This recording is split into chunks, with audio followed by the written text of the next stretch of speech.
Olá, queridos e amados irmãos, que a paz e a alegria do Senhor ressuscitado esteja e permaneça dentro de vossos corações. Sejam todos muito bem-vindos a mais um encontro com a Palavra de Deus através do nosso canal do YouTube. E que alegria, então, poder contar com a sua presença amiga e fraterna. Hoje, então, nessa sexta-feira, dia 9 de fevereiro de 2018, vivenciamos, então, a quinta semana do Tempo Comum, e convido você a tomar comigo o Evangelho proposto para a nossa reflexão desse dia. O Evangelho de São Marcos, capítulo 7, versículos de 31 a 37, que vai nos narrar o seguinte: Jesus deixou de novo a região de Tiro, passou por Sidônia e continuou até o mar da Galileia, atravessando a região da Decápole. Trouxeram-lhe então um homem que era surdo e mal podia falar, e pediram que impusesse as mãos sobre ele. Levando-o à parte, longe da multidão, Jesus pôs os dedos nos seus ouvidos, cuspiu, e com a saliva tocou-lhe a língua. Olhando para o céu, suspirou e disse: Éfata, que quer dizer abre-te. E imediatamente os ouvidos do homem se abriram, sua língua soltou-se e ele começou a falar corretamente. Jesus recomendou com insistência que não contassem o ocorrido para ninguém. Contudo, quanto mais ele insistia, mais eles o anunciavam. Cheios de grande admiração, diziam: tudo ele tem feito bem, fez os surdos ouvirem e os mudos falarem. Palavra da salvação. Glória a vós, Senhor. Caríssimos irmãos e irmãs, estamos então acompanhando no Evangelho de São Marcos, Jesus então que vai de cidade em cidade anunciando o reino de Deus.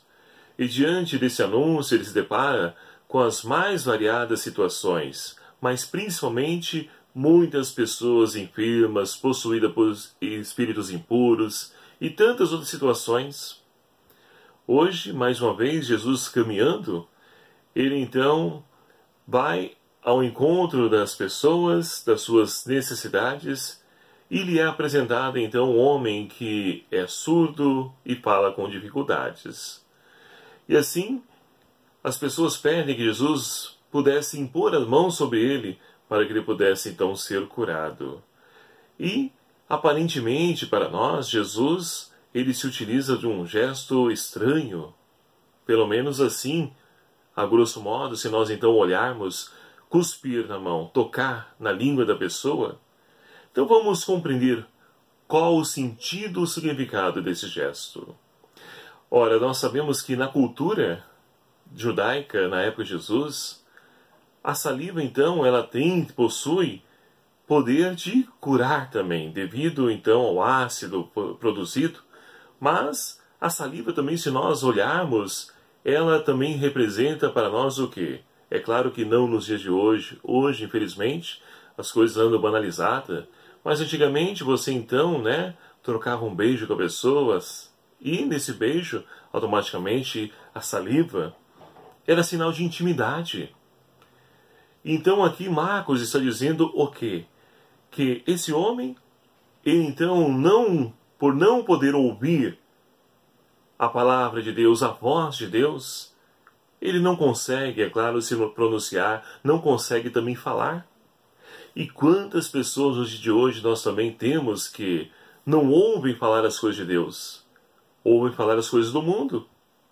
E aí está a importância de pessoas, profetas, que anunciem as maravilhas de Deus, para que, ouvindo, possam também falar dessas mesmas maravilhas que Deus opera na vida de toda a humanidade.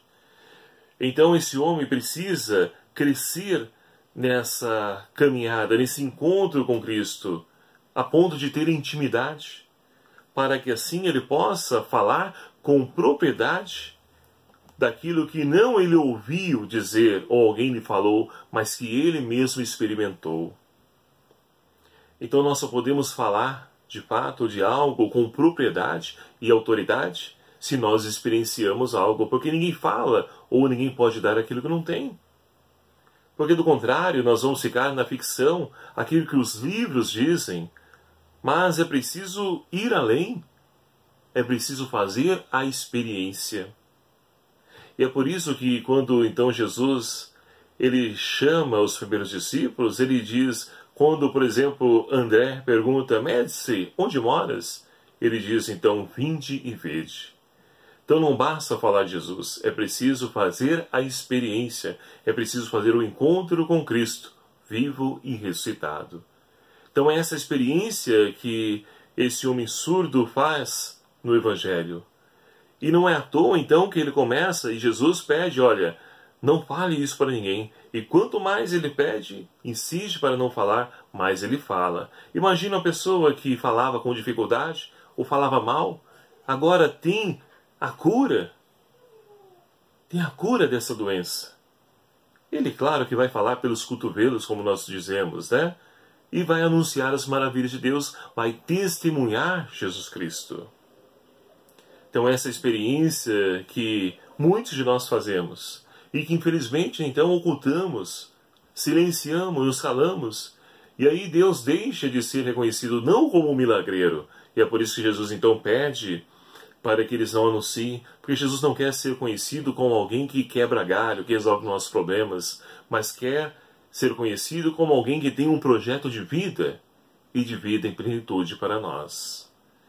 Então, queridos amados irmãos, é preciso deixar que a graça de Deus nos alcance e, experimentando essas maravilhas de Deus, nós possamos proclamar a todos aqueles que estão aí à nossa volta esse Deus de amor que continua a agir em nossas vidas nos dias de hoje. Basta que nós nos abramos à sua ação salvífica. E assim, precisamos muitas vezes fazer às vezes daquelas pessoas que pediram por esse homem surdo-mudo. Quantas pessoas que não conseguem caminhar, falar, e que muitas vezes são preciso pessoas que apresentem ou intercedam por elas. Então é preciso sair de nós mesmos, do nosso egoísmo, a nossa prece muitas vezes só lembrando de nós, nosso pedido, nossas intenções. É preciso lembrar também do outro, que também sofre, que também precisa da ação de Deus em sua vida. A primeira leitura de hoje, extraída então do primeiro livro de Reis, vai nos narrar o seguinte: Jeroboão, ele então, que é o servo de Salomão, ele vai então, juntamente ao encontro do profeta Aias, lá de Silo. E ali então, Aias, ele está vestido com um belo manto e parte esse manto em 12 pedaços e distribui apenas um pedaço para Jeroboão. E tudo isso por quê? Jeroboão, então, ele vai ao encontro de Roboão, ele que está então administrando, e pede para que ele possa então reduzir os custos, ou melhor dizendo, os impostos.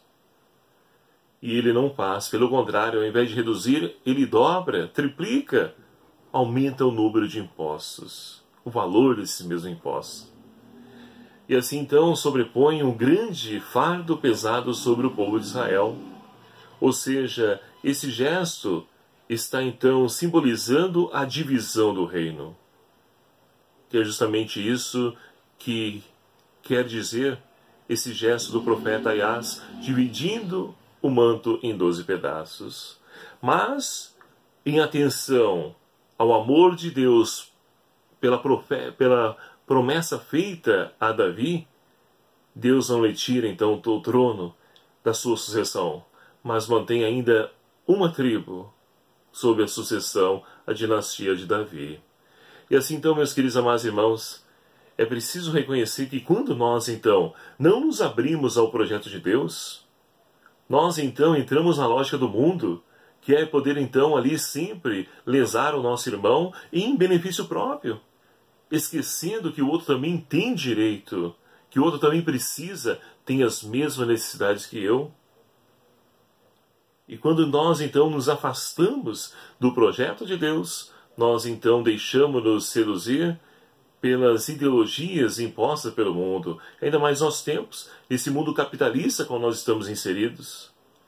Vivemos no egoísmo, no individualismo, sem se preocupar com o nosso irmão, que é também a imagem e semelhança de Deus, que é também o nosso próximo, o nosso irmão, porque em Cristo somos todos irmãos e Maria somos filhos. E assim então, meus queridos amados irmãos, é preciso vencer toda essa mentalidade que muitas vezes se faz presente em nossas vidas. Não podemos deixar-nos cair na tentação. É preciso então ouvir a voz de Deus, como nos convida o Salmo de hoje. O salmista vai dizer-nos: ouve, meu povo, porque eu sou o teu Deus. É preciso ouvir a voz de Deus. E como ouvimos a voz de Deus? Através da oração, através da intimidade com Ele, da adoração, da Eucaristia. Tudo isso nos fortalece e nos ajuda a poder ouvir a voz de Deus, para que nós possamos então realizar sempre aquilo que é a sua vontade, a libertação de todo ser humano que se encontra aí escravo dos prazeres da vida, escravo das drogas, da bebida, de tudo aquilo que o mundo de hoje nos propõe como coisas boas. Então é preciso ser sinal da presença do amor de Deus na vida desses nossos irmãos. E para que isso então aconteça conosco, precisamos vencer as tentações que vão surgindo no decorrer dessa nossa caminhada de fé. Que o Senhor então nos ajude a podermos então sermos fiéis à missão a qual então Ele confiou a cada um de nós, que possamos viver o nosso batismo como sal da terra e luz do mundo, como nos convida esse ano do laicato, a qual nós estamos vivenciando. É preciso fazer a diferença. É preciso ser agente de transformação no mundo. E a mudança começa por cada um de nós. Mas o agente somos todos nós, batizados e batizadas, leigos e leigas. Podemos transformar essa realidade. Basta que nós, então, deixemos que o Senhor conduza a nossa vida e, principalmente, transforme a nossa história. Louvado seja o nome do nosso Senhor Jesus Cristo, para sempre seja louvado. Muito obrigado a você, meu querido amado irmão, que faz parte dessa nossa família, desse nosso canal. E você que ainda não se inscreveu, não perca a oportunidade antes de finalizar esse vídeo. Clique aqui embaixo em inscrever-se. Venha também somar conosco, fazer parte dessa grande família. Ajude-nos compartilhando, divulgando esse canal, esse vídeo, para que a Boa Nova de Cristo alcance tantos corações que precisam ouvir, como o Evangelho nos falava, desse Deus de amor que realiza e opera maravilhas no meio de nós.